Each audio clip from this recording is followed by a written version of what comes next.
cold or they don't have the recording system. Or they started drinking again. Yeah, maybe that could be. I could have gotten back drinking after they was here last week. You made them read. Hmm? You made them read. Oh, I made them read, yeah. Okay, today we're going to do steps 3, 4, and 5. Before we get to that, anybody have any questions about what we've covered so far? Or what we're trying to do? Okay? Answer this question. Where do the directions start? 58. 58, how it worked. That's correct. Why did we know that? Because you told us last week. But then it tells us in the book it's which day. It's in the book. Where is it at in the book?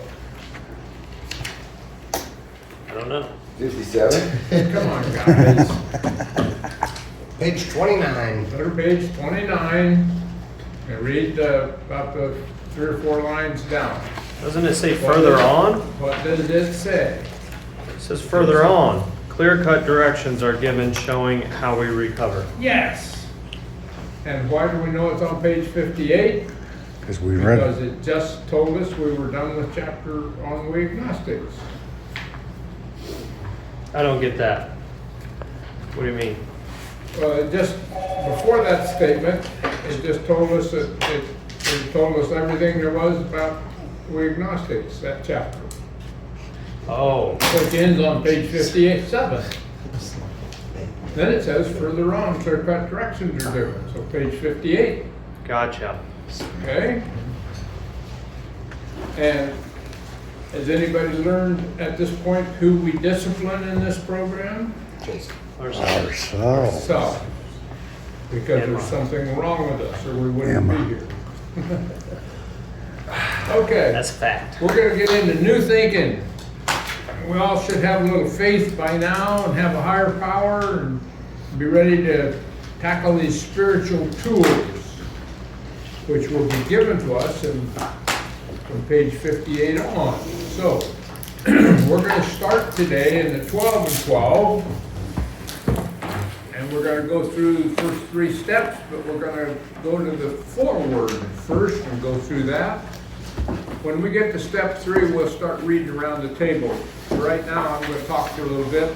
At the first page of the foreword, it says, in the middle of the page, AA's 12 steps are a group of principles, spiritual in their nature, which if practiced as a way of life, can expel the obsession to drink and enable the sufferer to become happily and usefully whole. That's one of those things that I like to turn around, okay? I ask myself, do I want to expel the obsession to drink and enable myself to become happily and usefully whole? Yes. So what did it tell me I have to do? I have to adopt this group of principles, spiritual in their nature, and practice them as a way of life. So there's no question about what I have to do. Just practice the principles of Alcoholics Anonymous, because I want to be happy and usefully whole. That stops me from arguing about what I need to do when I do that. Okay? All right. Let's go to, flip a couple pages here to page 16, 17. Bottom of 16, it says, after 3 years, 3 successful groups emerged. First at Akron, second at New York, and the third at Cleveland. And remember, the big book talks about 100 people. Bill talks about 100 people all the time. Well, this book was written in 1950, and it said at the top of 17 that it was hard to find 2 score of sure recoveries in all 3 groups. So, Top of 17. top of 17. What's 2 score? Okay, 2 40 score years. is 40. A score is 20, right?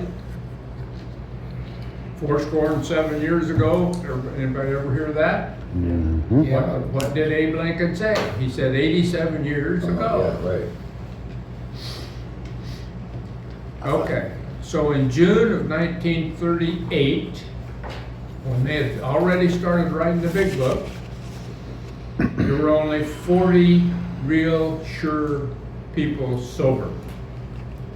So in the next 9 months before the book got published, they found 41 people to write stories to go in the big book. So some of them hadn't been sober very long, okay? That was in 1938. June of 38 would have been 3 years after they started. That's what they just said. Okay? And then on 18, about half middle of the page there, it says AA's 12 steps, 12 traditions took form and were first published in 1946 and later confirmed at AA's first international convention in Cleveland in 1950. And we have the tape of Bill Wilson and 6 other people announcing the 12 traditions and what they're for at that convention. We have that on CD down in central office. And I've broken all of them. And we got that from a reel-to-reel tape from Ralph Fox, who started Houses of Hope. Okay? All right, let's go to step 1. Step 1. Who dares to admit complete defeat? Practically no one, of course. Every natural instinct cries out against the idea of personal powerlessness. That thing about instincts. We're going to run across instincts several times in this book. Okay? I'm just kind of flipping through here. We're going to get to step 3 pretty quick. Okay, go on to page 22. About 10 lines down, it says, our sponsors declared that we were the victims of a mental obsession. Some people say, well, I'm not going to get a sponsor because it doesn't talk about a sponsor in the big book. But it does in 12 and 12. It actually mentioned it. And it actually mentioned it in the stories in the big book. It doesn't say sponsor, but it says, so-and-so helped me work the steps. So-and-so told me what to do, okay? All right.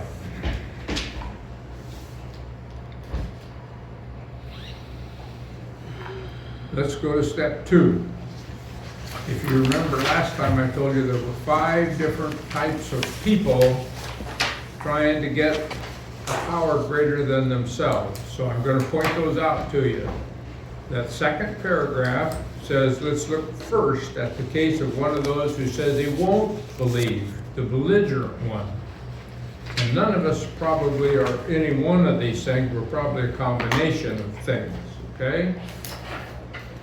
If we flip over to page 28, it says, consider next, number 2, the plight of those who once had faith but have lost it. So there's the second one, okay?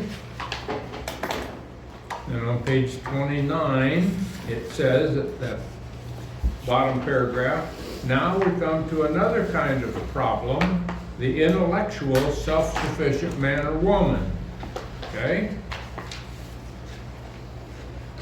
And on page 30,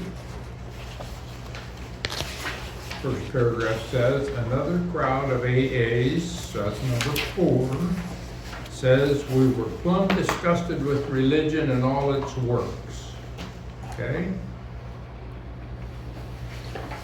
And what it talks about there, if you read that and page 49 in the big book, you'll get the same kind of message, okay?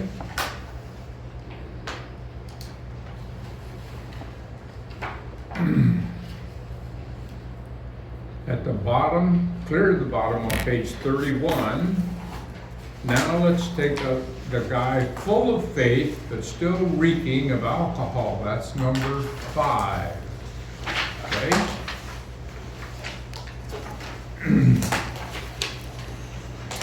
He believed he is devout. His religious obsession is scrupulous. He's sure he still believes in God but suspects that God doesn't believe in him. He takes pledges and more pledges.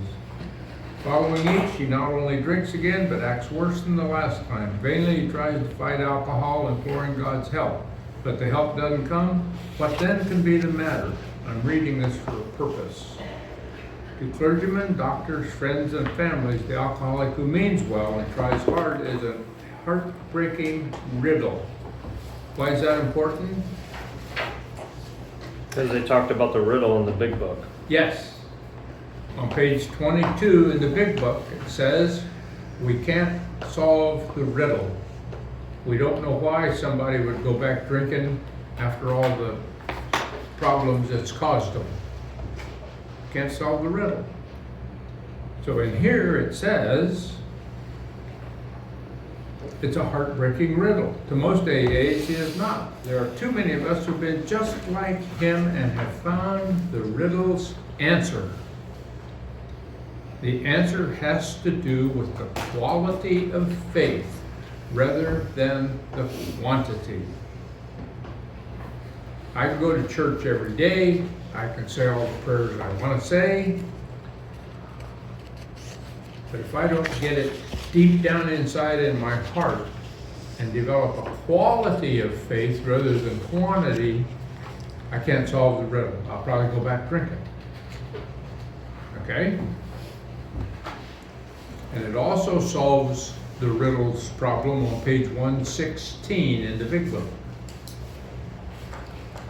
And in fact, why don't we just go there and I'll point it out. Bill didn't catch it. Otherwise, he'd have gone back and changed it on page 22. We're in the whys, okay?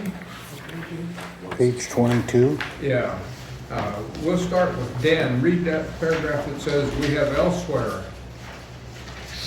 Page 22. No, on page 116. In the big book. Oh, 116.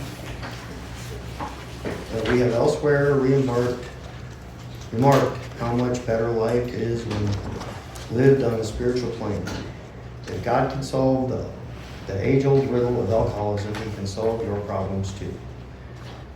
We wives found that, like everybody else, we were afflicted with pride, self-pity, vanity, and all the things which go to make up the self-centered person. And we were not above selfishness, dishonesty, as our husbands began to apply spiritual principles in their lives. We began to see the desirability of doing so. Okay, Fred, read that next paragraph down to the bottom of the page. At first, some of us did not believe we needed this help. We thought, on the whole, we were pretty good women, capable of being nicer if our husbands stopped drinking. But it was a silly idea that we were too good to need God. Now we try to put spiritual principles to work in every department of our lives. When we do that, we find it solves our problems too. The ensuing lack of fear, worry, and hurt feelings is a wonderful thing. That's enough. Okay? They did solve the answer, the riddle, didn't they? We're going to apply spiritual principles in our lives just as our husbands are. Okay. I thought that was pretty cool. All right, so we're through step 2. You ought to read those 5 different kinds and decide which part of this one you are and which part of that one you are, and, you know, kind of identify with it. That helps us become part of Alcoholics Anonymous. Okay, John, I'm going to step 3 in the 12 and 12. Go ahead and read step 3 in that first paragraph. Practicing step 3 is like the opening of a door, which to all appearances is still closed and locked. All we need is a key and a decision to swing the door open. There is only one key, and it is called willingness. Once unlocked by willingness, the door opens almost of itself, and looking through it, we shall see a pathway beside which is an inscription. It reads, "This is the way to a faith that works." In the first 2 steps, we were engaged in reflection. We saw that we were powerless over alcohol, but we also perceived that faith of some kind, if only in AA itself, is possible to anyone. These conclusions did not require action, they required only acceptance. Go ahead, Kiefer. Like all the remaining steps, step 3 calls for affirmative action. For it is only by action that we can cut away the self-will which has always blocked the entry of God, or if you like, a higher power, into our lives. Faith, to be sure, is necessary, but faith alone can avail nothing. We can have faith, yet keep God out of our lives. Therefore, our problem now becomes just how and by what specific means shall we be able to let Him in. Step 3 represents our first attempt to do this. In fact, the effectiveness of the whole AA program will be set upon how well and earnest we have tried to come to a decision to turn our will and our lives over to the care of God as we understood it. Okay, up to this point, willingness is the key, and it's the only key. We just have to be willing to try and change and think different. And then it says in that paragraph that faith alone can reveal nothing. You know, we can have faith and yet keep God out of our life. That's exactly what it said in the riddle. Quantity doesn't do it. We have to have quality, okay? So, that bottom sentence, the effectiveness of our whole AA program will rest upon how well and earnestly we've tried to come to a decision to turn our will and our lives over to the care of God as we understand Him. So it's pretty serious. All right, go ahead. Yep, words. To every worldly and practical-minded beginner, this step looks hard, even impossible. No matter how much one wishes to try, exactly how can he turn his own will and his own life over to the care of whatever God he thinks there is? Fortunately, we who have tried, and with equal misgivings, can testify that anyone at all, can begin to do it. We can further add that a beginning, even the smallest, is all that is needed. Once we have placed the key of willingness in the lock and have the door ever so slightly open, we find that we can always open it some more. Though self-will may slam it shut again, as it frequently does, it will always respond the moment we again pick up the key of willingness. Okay, what's it trying to tell us? Once we have placed the key of willingness in the lock and have the door ever so slightly open, we can always open it some more. What does it say on page 66 in the big book? It talks about this being in the sunlight of the Spirit. And it says that if we have anger and resentments, it doesn't say this, but all those other character defects, we can't be in the sunlight of the Spirit. We have to think different. We have to act different. We have to become different. I have to get rid of those character defects, because as long as I'm thinking about those character defects, so just take resentments for a little bit. Just have somebody you resent. As long as you're thinking about that, waking up at night thinking about it, God ain't listening, because you aren't talking to Him. So we have to get rid of those things. And as soon as I can do that, the door will just swing open more and more sunlight will come in. And here comes the happiness and the serenity and the peace and all that stuff. Okay, that's what they're trying to tell us. All right, go ahead. Maybe this all sounds mysterious and remote. Something like Einstein's theory of relativity or propulsion or nuclear physics. It isn't at all. Let's look at how practical it actually is. Every man and woman who has joined AA and intends to stick has, without realizing it, made a beginning on step 3. Isn't it true that in all matters touching upon alcohol, each of them has decided to turn his will and her life over to the care, protection, and guidance of Alcoholics Anonymous? Already a willingness has been achieved to cast out one's own will and one's own ideas about the alcohol problem in favor of those suggested by AA.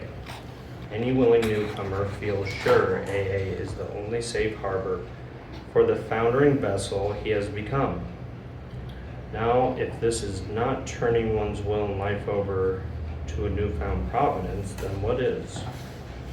When I was new in AA, I was safe in AA meetings. I just was safe there. I didn't know why, but it's because that's where God was. That's why we go to AA, that's why we change. Go ahead. But suppose the instinct still cries out, as it certainly will. There's that instinct thing again. Yes, respecting alcohol, I guess I have to be dependent upon AA, but in all other matters, I must still maintain my independence. Nothing is going to turn me into a non-entity. If I keep on turning my life and my will over to the care of something or somebody else, what will become of me? I'll look like the hole in the donut. This, of course, is the process by which instinct and logic always seeks to bolster egotism and so frustrate spiritual development. The trouble is, this kind of thinking takes no real account of the facts, and the facts seem to be these. The more we become willing to depend upon a higher power, the more independent we actually are. Therefore, dependence, as AA practices it, is really a means of gaining true independence in the spirit. Go ahead, Tom.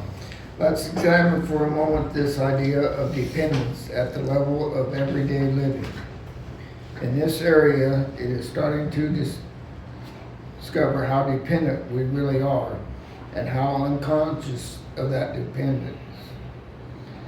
Every modern house has electric wiring carrying power and light to its interior. We are delighted with this dependence. Our main hope is that nothing will ever cut off the supply of current.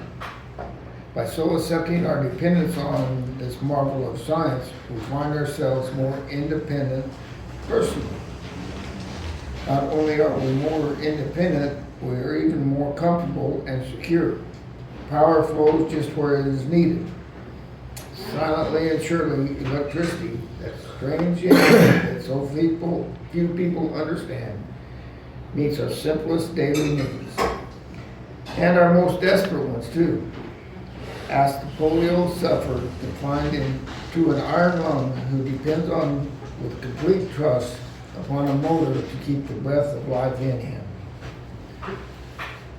I think they still use iron lungs some places for people. I said that was a thing in the past, and then in the step study a few years ago, somebody said, no, they still use them.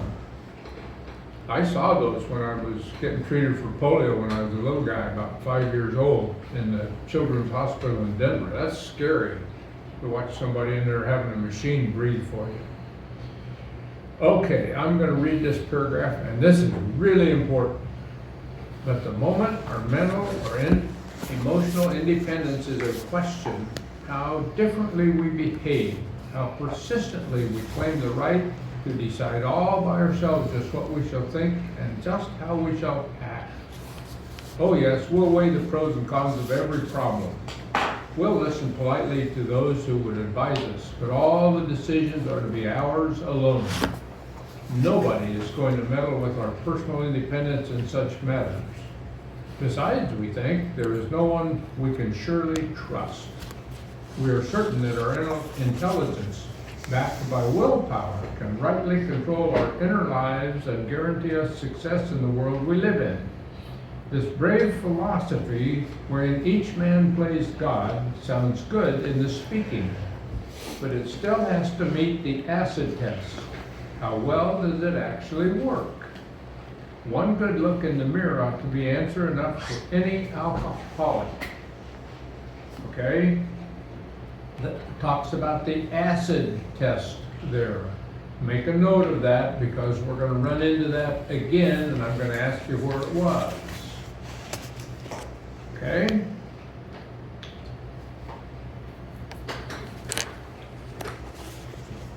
Dan? Should his own image in the mirror be too awful to contemplate, and it usually is, we might first take a look at the results normal people are getting from self-sufficiency. Everywhere he sees people filled with anger and fear, society breaking up into warring fragments, each fragment says to the others, we are right and you are wrong. Every such pressure group, if it is strong enough, self-righteously imposes its will upon the rest.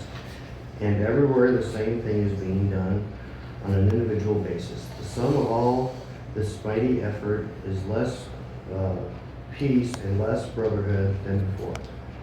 The philosophy of self-sufficiency is not paying off. Plainly enough, it is a bone-crushing juggernaut whose final achievement is ruin. Fred? Therefore, we who are alcoholics can consider ourselves fortunate indeed.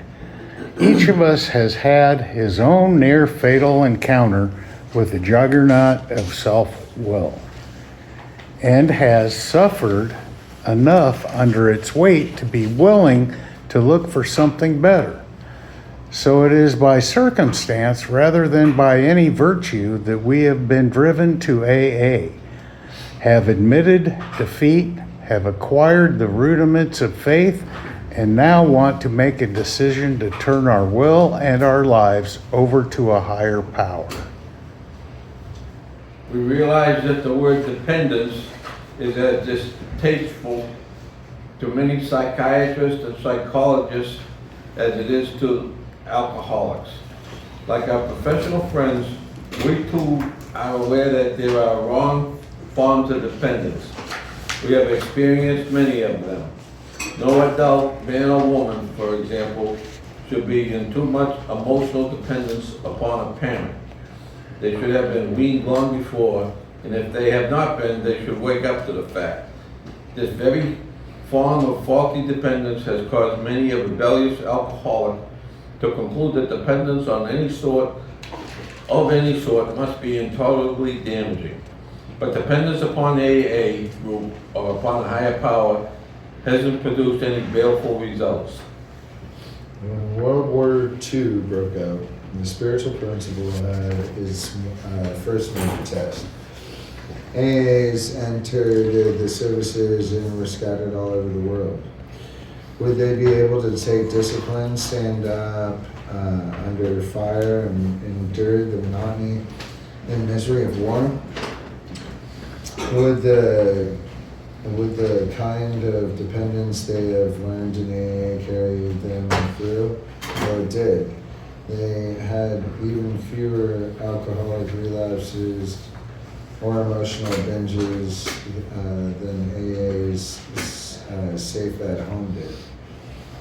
They were just as capable of endurance and valor as any other soldiers, whether in Alaska or in the Solano beachhead.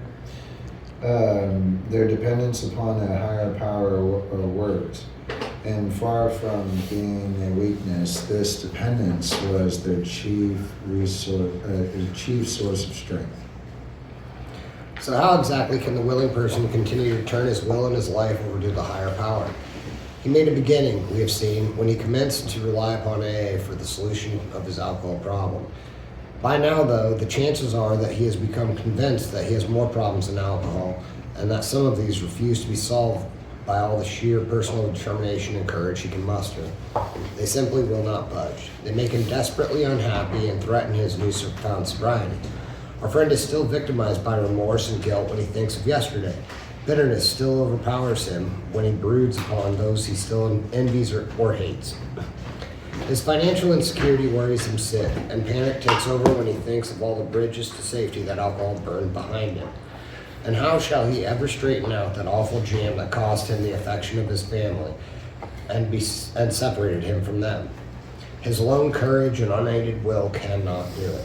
Surely he must now depend upon somebody or something else.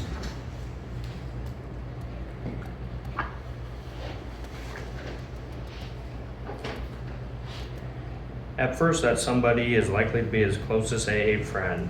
He relies upon the assurance that his many troubles, now made more acute because he cannot use alcohol to kill the pain, can be solved too. Of course, the sponsor points out that our friend's life is still unmanageable, even though he is sober.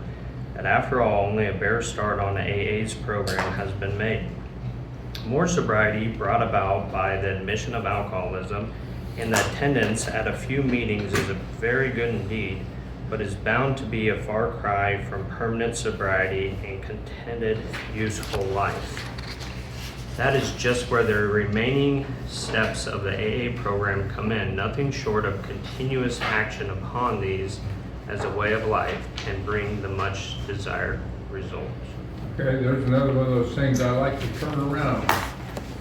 It says, nothing short of continuous action upon the remaining 12 steps of the program as a way of life can bring the much desired result. What's the desired result? A permanent sobriety and a contented, useful life. I want those things. So just shut up and work the steps. Go ahead, Jim. Then it is explained that the other steps of the AA program can be practiced with success only when step 3 is given a determined and persistent trial. This statement may surprise newcomers who have experienced nothing but constant deflation and a growing conviction that the human will is of no value whatever. They have become persuaded, and rightly so, that many problems beside alcohol will not yield to a headlong assault powered by the individual alone. But it now appears that there are certain things which only the individual can do. All by himself and in the light of his own circumstances, he needs to develop the quality of willingness. When he acquires willingness, he is the only one who can make the decision to exert himself. Trying to do this is an act of his own will. All the 12 steps require sustained and personal exertion to conform their principles, and so we must trust to God's will. It is when we try to make our will conform with God's that we begin to use it rightly. To all of us, this was a most wonderful revelation. Our whole trouble had been the misuse of willpower.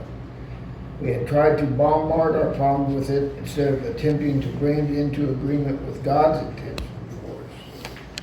To make this increasingly possible for the purpose of AA's 12 steps, and the step 3 opens the door. Wow, that's pretty heavy right there. Mm-hmm. To make this increasingly possible is the purpose of AA's 12 steps, to bring our willpower and our willingness into agreement with God's intention for us. Holy smokes. Once we have come into agreement with these ideas, it is really easy to begin the practice of step 3.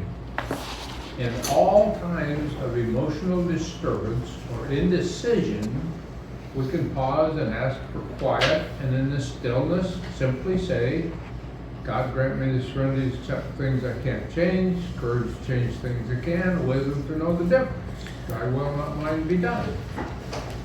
So, Heavy on the wisdom. why do we use the serenity prayer? When we're emotionally disturbed, when we have indecision, we pause, ask for quiet, and in the stillness, say the serenity prayer. Shut out everything else, and sometimes the right answer comes to us. That's God working in our lives. Now, that's the first place that the serenity prayer is used. There's another place in this book where it's used, and in this one it says I and me. In the other one it says we and us. I'm not going to tell you where it's at. You'll have to find it. Okay. Be that. But it's quite a ways back in the book, okay? So we're going to stop with that little book right now, and we're going to go in the big book. We're going to go to page 58, and I'm going to say a couple things here. we're not gonna read how it works, because we hear that all the time. But in how it works, in the first paragraph, it talks about honesty 3 times, okay? And in step 12, and the last paragraph in how it works, it talks about principles 3 times, okay? I'm gonna hand out a little sheet here that I made up a long time ago. And it's got the definitions of those things. Honesty is refusing to lie, cheat, steal, or deceive in any way. And when you think about that, and when we come in here, we're pretty much deceiving ourselves. So that's what it's talking about. And principles. We're going to look at the spiritual principles of the program of Alcoholics Anonymous. A principle is a governing law of conduct. Oh, shit, now I gotta change my conduct and do it right. And then I got the definition of character and morals in there because we're gonna talk about that a little bit further down the road, okay? All right, how it works. Let's go to step 3. Which is on page 60, what? 3. 63. Actually, it's on 60. Before that, it's on page 60. Okay. At the end of how it works, after we do ABC, it says being convinced that we were at step 3, which is that we decided to turn our will and our life over to God as we understand Him. Just what do we mean by that, and what do we do?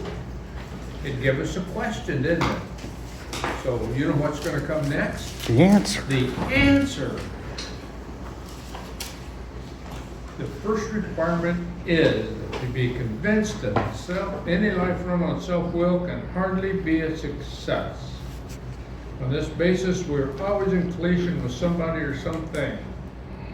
Even though our motives are good, most people try to live by self-propulsion. Okay? We're going to not read the next couple pages. We're going to go to page 62 because that whole thing there is about selfishness, self-centeredness. Okay? So we're going to go right over to the end of it. On page 62, it says selfishness, self-centeredness. That we think is the root of our troubles. Driven by 100 forms of fear, self-delusion, self-seeking, and self-pity, we step on the toes of our fellows and they retaliate. Sometimes they hurt us, seemingly without provocation. But we invariably find that sometime in the past, we have made decisions based on self, which later placed us in a position to be hurt. Go, Dan. So our troubles, we think, are basically of our own making. They arise out of ourselves, and the alcoholic is an extreme example of self-will run right. Though he usually doesn't think so. Above everything, we, the alcoholics, must be rid of this selfishness. We must, or it kills us. God makes that possible, and there often seems to be no way of entirely getting rid of self without His aid. Most of us have moral and philosophical conviction galore. We could not live up to them, even though we would have liked to. Neither could we reduce our self-centeredness much by wishing or trying on our own power. We had to have God's help. Okay. Right above that, the end of that paragraph above says, our actions later placed us in a position to be hurt. That's a 1, because number 2 comes next. So we think our troubles are basically of our own making. That's the 2nd. Okay. Then there's 2 musts in that paragraph. These are the first musts in the big book. We alcoholics must be rid of this selfishness. We must, or it kills us. So anybody that says these are all suggestions and we don't have to do anything, they just haven't read the book. There's a lot of musts in here. Okay, and then a little bit later it talks about moral and philosophical convictions galore. We could not live up to them. That's number 1. Then it says neither. Neither's number 2. Neither could we reduce their self-centeredness by wishing or trying on our own power. We had to have God's help. Okay. It started talking about moral values and philosophical convictions and the doctor's opinion. And it talked about it a couple of times since then. So now it's talking about it again. Okay? So, who's next? This is the how and why of it. First of all, we had to quit playing God. It didn't work. Number 2. Next, we decided that hereafter in this drama of life, God was going to be our director. He is the principal, we are his agents. He is the father, and we are his children. Most good ideas are simple, and this concept was the keystone of a new and triumphant arc through which we pass to freedom. Okay, we're going to build an arch, okay? We're going to grasp a hold of this higher power, and that higher power is going to be the keystone of our arch. Keystone holds the arch up, right? Top stone. That's our higher power. And we're going to build, we're going to go through that. We're going to make that arch, and we're going to pass through that arch to freedom. That'd be nice, wouldn't it? Okay, go ahead. When we sincerely took such a position, all sorts of remarkable things followed. We had a new employer. Being all-powerful, he provided what we needed. If we kept close to him and performed his work well, established on such a footing, we became less and less interested in ourselves, our little plans and designs. More and more we became interested in seeing what we could contribute to life. As we felt new power flow in, as we enjoyed peace of mind, as we discovered we could face life successfully, as we became conscious of his presence, we began to lose our fear of today, tomorrow, or the hereafter. We were reborn. Okay? Last time I said every time the program asks us to do something, it tells us the rewards for doing that, okay? So, if I can quit playing God, and if I can have my higher power, my God, be the director and the principal, what he just read are all the things I'm going to get. Okay? Did you get that? Mm-hmm. New employer, all powerful. If we kept close to him and performed his work well, we're going to be on a footing which become less and less interested in ourselves, our little plans and designs, more interested in seeing what I could contribute to life. As we felt the power flow in, we enjoyed peace of mind, discovered we could live life successfully.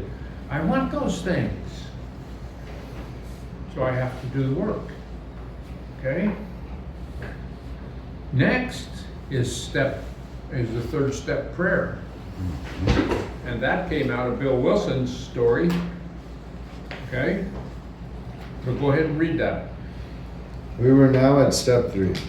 Many of us said to our Maker as we understood him, God, I offer myself to thee to build with me and do with me as thou wilt. Relieve me of bondage of self, that I may better do thy will. Take away my difficulties, that victory over them may bear witness to those I would help with thy power, thy love, and thy way of life. May I do thy will always.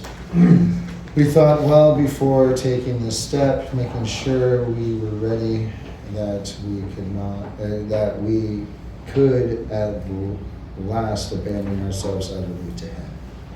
Okay. It's on Bill Wilson's story on page 13. So Bill wrote that prayer? Well, if you read the one on page 13, it's not quite like this. He refined it a little bit, but it's basically the same thing. But he's the one that created it. Yes. Oh, yeah. He created most everything in here. But I don't think he was any better writer than I am. I think God helped him. God stroked that pen a lot. Because I don't think he could come up with all that stuff. I don't think so either. I mean, what the hell? He was just an old drunk stockbroker. Yep. Okay. One more paragraph. We found it very desirable to take this spiritual step with an understanding person, such as our wife, best friend, or spiritual advisor. But it is better to meet God alone than with one who might misunderstand. The wording was, of course, quite optional, so long as we expressed the idea, voicing it without reservation.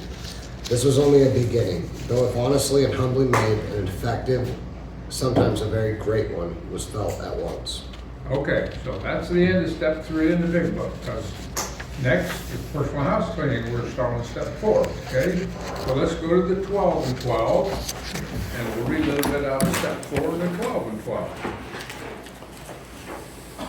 So whoever's next, fire away at that first paragraph in step 4.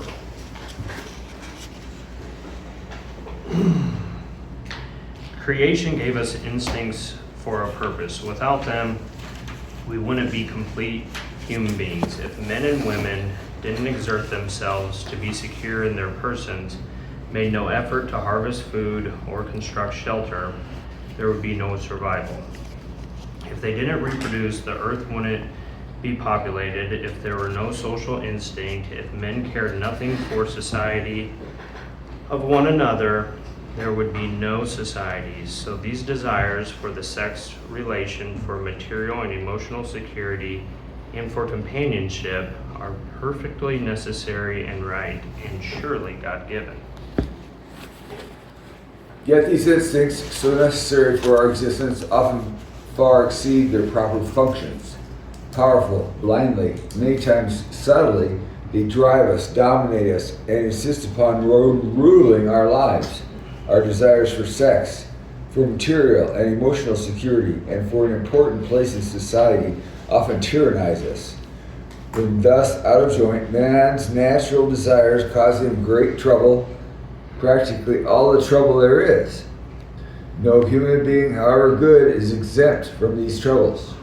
Nearly every serious emotional problem can be seen as a case of misdirected instinct. When that happens, our great natural assets, the instincts, have turned into physical and mental liabilities. Okay, there's those instincts again. Now it's defined them. We got 3 of them that it wants to talk about. One for procreation, survival, sex, material and emotional security, and for society, for companionship, okay? If you go to a psychiatrist, they'll probably come up with 10 more instinctual drives. But we're just going to talk about these in the program of Alcoholics Anonymous. That's complicated enough for me. And then that bottom of that, what just got read, nearly every serious emotional problem can be seen as a case of misdirected instinct. Okay? If I get out of balance with these instincts, then I do the wrong thing. So I have to try and get them back in balance, and that's what the steps of Alcoholics Anonymous help us do. So we'll read that next paragraph. Step 4 is our vigorous and painstaking effort to discover what these liabilities in each of us have been and are. We want to find exactly how, when, and where our natural desires have warped us. We wish to look squarely at the unhappiness this has caused others and ourselves. By discovering what our emotional deformities are, we can move toward their correction. Without a willing and persistent effort to do this, there can be little sobriety or contentment for us. Without a searching and fearless moral inventory, most of us have found that the faith which really works in daily living is still out of reach. Okay, what did it just say? It said we have emotional deformities. We're screwed up. Well, we knew that. What the hell? We're an Alcoholics Anonymous. So, what are we going to do about it? It says, without a persistent and willing effort to do this, there can be little sobriety or contentment. What do I want? I want sobriety and contentment. So I'm going to have to put myself to work, aren't I? Then it says, without a searching and fearless moral inventory, most of us have found that the faith which really works in daily living is still out of reach. I don't want that. I want that faith that really works in daily living to be there. I want that. So what am I gonna have to do? A searching a fearless moral inventory. I'm gonna have to do a step 4. Damn. I don't wanna do that.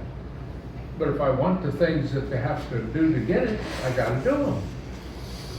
Okay, let's go to the big book.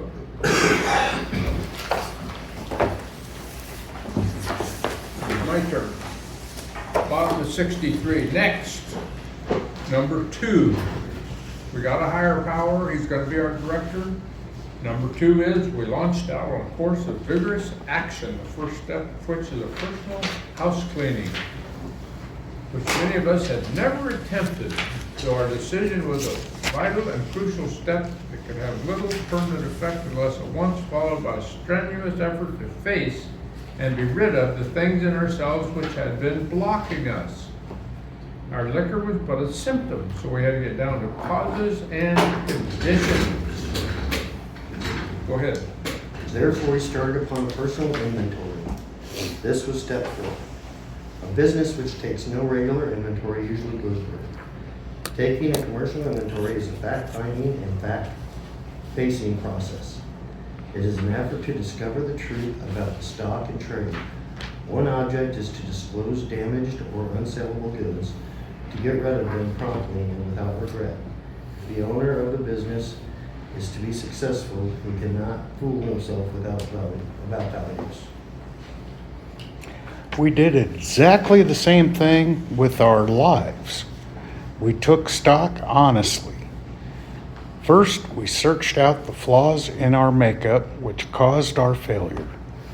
Being convinced that self manifested in various ways was what had defeated us. We considered its common manifestations. Resentment is the number 1 offender. It destroys more alcoholics than anything else. From it stems all forms of spiritual disease.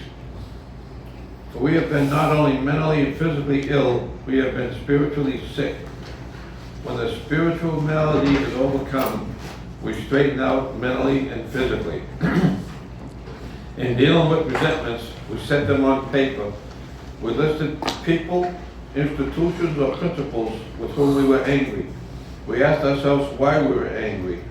In most cases, it was found that our self-esteem, our pocketbooks, our ambitions, our personal relationships, including sex, were hurt or threatened. So we were sore. We were burned up. On our grudge list, we set opposite each thing our injuries, whether our self-esteem, our security, our ambitions, or personal or sex relations, which had been interfered with. Okay, we're gonna skip the columns because you've read those 100 times and everything. And we'll go to the bottom after that. We went back through our lives. Nothing counted but thoroughness and honesty. When we were finished, we considered it carefully. The first thing apparent that was that this world and its people were often quite wrong. To conclude that others were wrong as far as most of us ever got. The usual outcome was that people continue to wrong us and we stay sore. Sometimes it was remorse and then we were sore at ourselves. But the more we fought and tried to have our own way, the worse matters got. As in war, the victor only seemed to win. Our moments of triumph were short-lived. It is plain that a life which includes deep resentment leads only to futility and unhappiness. To the precise extent that we permit these, do we squander the hours that might have been worthwhile. But with the alcoholic, whose hope is the maintenance and growth of a spiritual experience, this business of resentment is infinitely grave. We found that it is fatal. For when harboring such feelings, we shut ourselves off from the sunlight of the Spirit. The insanity of alcohol returns and we drink again. And with us, to drink is to die. There's that paragraph that says, when harboring such feelings, we shut ourselves off from the sunlight of the Spirit. It's just talking about resentments at this point, but you're going to find out as we go through the books that it includes all of our character defects. Okay? Go ahead.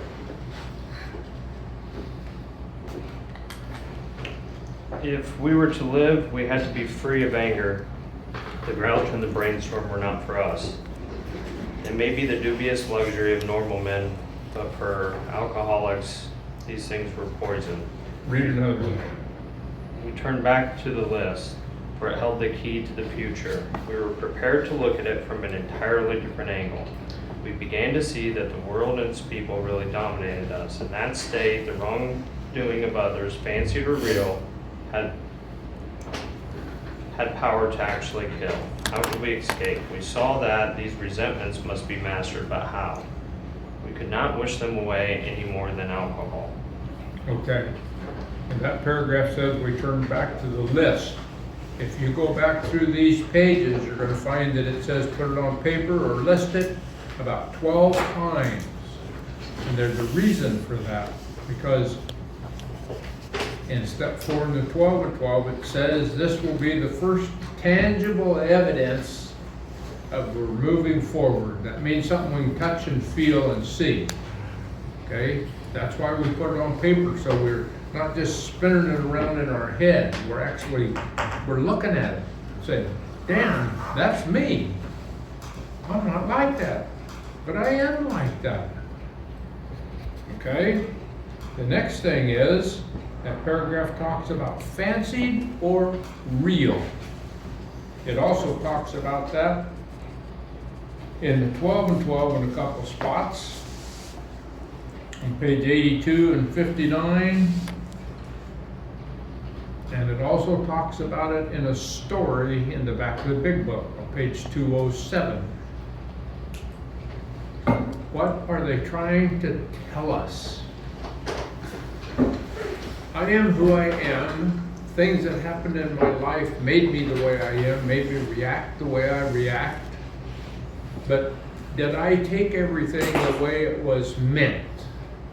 Was it real or fancied?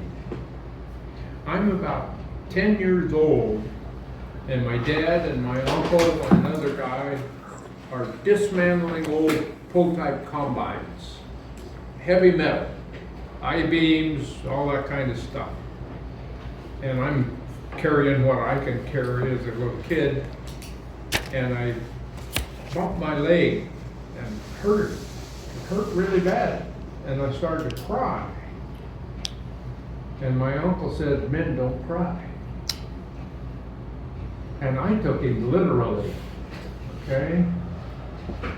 And I didn't stop crying. What that did to me emotionally inside was, it shut that emotion off. Because I got hurt playing football and hurt a lot of times in my life. I don't remember ever crying. In fact, when I was in treatment at age 40, they said, when was the last time you cried? Because I cried when everybody was telling about my assets and stuff, you know, because I didn't think I was worth anything. And the people that I was in treatment with pointed out some good things and I cried. They said, when was the last time you cried? I could not remember. That emotion had just been turned off. Now, I saw my uncle cry when his son got killed and we were at the funeral. You know, there are things that we need to cry about. I can cry at a movie that's sad today, but I could not do that before. I put it in my head wrong. That wasn't what he meant. So I have to go back through those things. And those stupid stories I used to tell when I changed the end of them to make me look good. We're sitting at the Village Inn one night, and I'm telling this story, and I stopped. And I said, it didn't happen that way. I've been lying to everybody I've ever told this story to because that wasn't real. I had made it up. And in Alcoholics Anonymous, I have to be truthful. I have to be honest. Do not lie, cheat, steal, or deceive in any way. So that's what they're talking about when they're talking about real and fancy. I have to really give my brain an overhaul in here and try and figure out what the hell's going on. Okay? Next paragraph.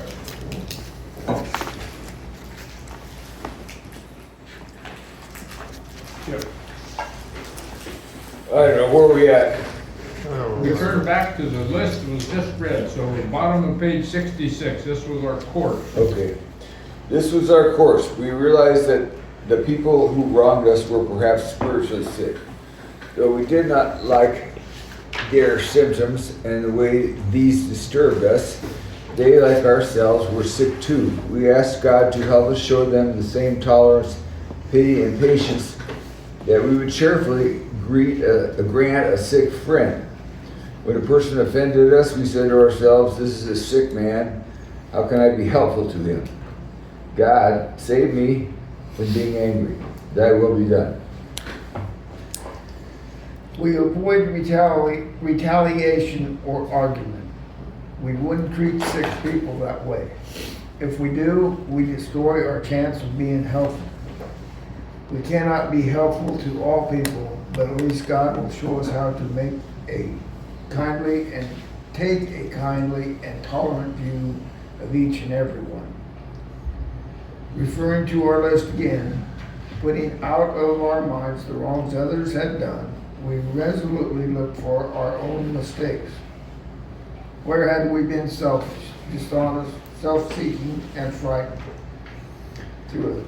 Though a situation had not been entirely our fault, we tried to disregard the other person involved entirely. Where were we to blame? The inventory was ours, not the other one. When we saw our faults and listed them, we placed them before us in black and white. We placed them before us in black and white. We admitted our wrongs honestly and willing to set these matters straight. Talks about our list 3 times in that paragraph.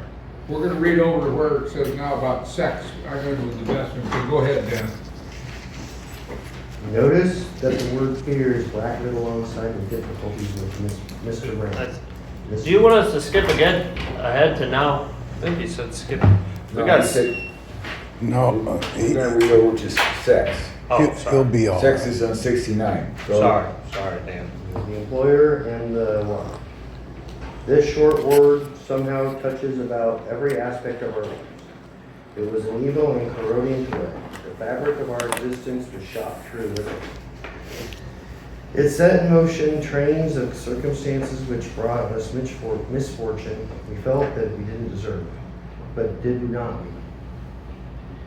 Ourselves set the ball rolling. Sometimes we think fear ought to be classed with stealing. It seems to cause the most more trouble.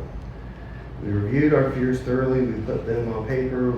Even though we had no resentment in connection with them, we asked ourselves why we had them. Wasn't it because self-reliance had failed us? Self-reliance was good as far as it went, but it didn't go far enough. Some of us once had great self-confidence, but it didn't fully solve the fear problem, or any of it. When it made us cocky, it was worse. Red. Oh, perhaps there is a better way. We think so, for we are now on a different basis. The basis of trusting and relying upon God. We trust infinite God rather than our finite selves. We are in the world to play the role He assigns. Just to the extent that we do as we think He would have us and humbly rely on Him, does He enable us to match calamity with serenity.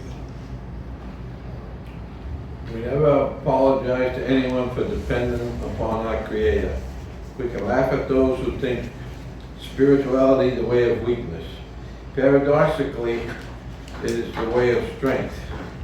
The verdict of the ages is that faith means courage. All men of faith have courage.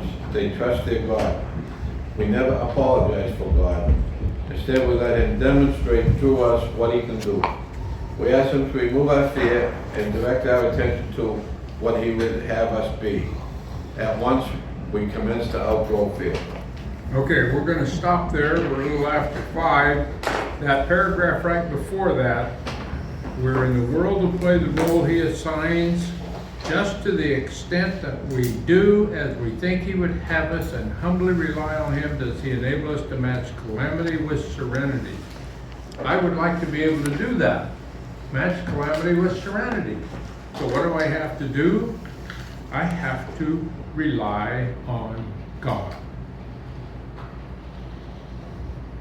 I have to ask Him sometimes, what can I do? How can I solve this situation? Okay, I know people want to get out of here. We might throw that basket around. And I wanted to get a little further, but we're not going to keep going today because people might want to get home and watch the game. And we'll come back next week and do it again. All right. And we're going to read step 5, and we're going to go through the last part of how it works.